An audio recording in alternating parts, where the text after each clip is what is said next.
Hello bachcho, let's start this question. So this question says a moon is in a circular orbit of radius small r about a planet. The angular speed of the moon in its orbit is omega.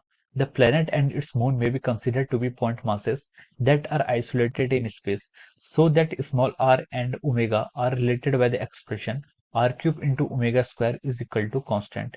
तो चलिए बच्चों, अब हम इस question को क्या करते हैं, स्टार्ट करते हैं।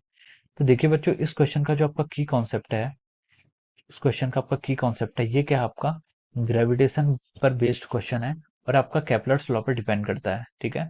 लेकिन हम इसको यहाँ पर लिख सकते हैं कि इसका जो की कॉन्सेप्ट है वो क्या आपका भी ग्रेविटेशन पर ही ये क्वेश्चन क्या है आपका बेस्ड है। तो चलिए बच्चों, अब हम इस क्वेश्चन को स्टार्ट करते हैं। तो देखिए, उसने क्वेश्चन में बोला है कि कोई मून, जो आपका मून है, वो किसी सर्कुलर ऑर्बिट रेडियस आर में रिवॉल्व कर रहा है about a planet. The angular speed of the moon हमें यहाँ पर ओमेगा गिवन है। तो देखिए, अगर यहाँ पर क्या करता है, मून क्या करता है, सर्कुलर ऑर्बिट में रिवॉल्व कर रहा है, तो उसमें कौन कौन से फोर्स लग रहे होंगे।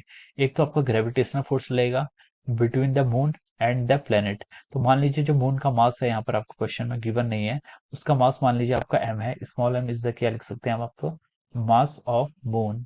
स्मॉल एम क्या आपका मास ऑफ मून है। और जो आपका कैपिटल एम है, इसको हम मान लेते हैं मास ऑफ प्लेनेट।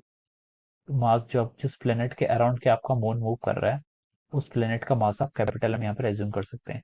तो देखिए, इन दोनों के बीच में ग्रेविटेशनल फोर्स लगेगा और एक ग्रेविटेशनल फोर्स होगा G M into small m divide by are का स्क्वायर, ठीक है।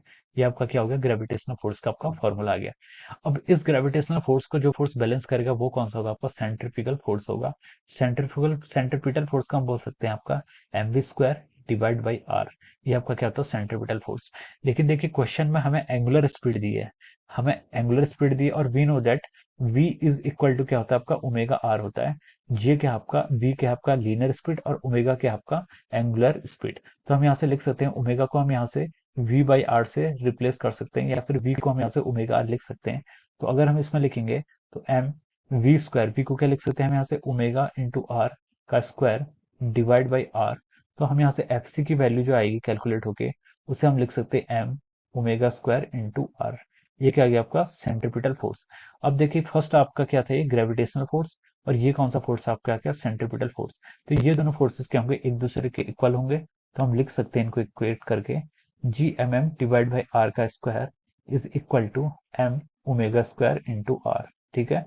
तो देखिए, यहाँ से आप स्मॉल एम से आप स्मॉल एम को कैंसिल कर लीजिए, और अब यहाँ से आप लिख सकते हैं, देखिए जी एम जो आपका आर है is equal to omega square into of your r का ये क्यूब हो जाएगा। G M equal to omega square into r cube. तो देखिए, जी क्या है आपका यूनिवर्सल ग्रेविटेशन कांस्टेंट, वो क्या आपका यूनिवर्सल ग्रेविटेशन कांस्टेंट, जिसकी वैल्यू आपकी होती है 6.67 into 10⁻11 newton metre square divide by KG का स्क्वायर।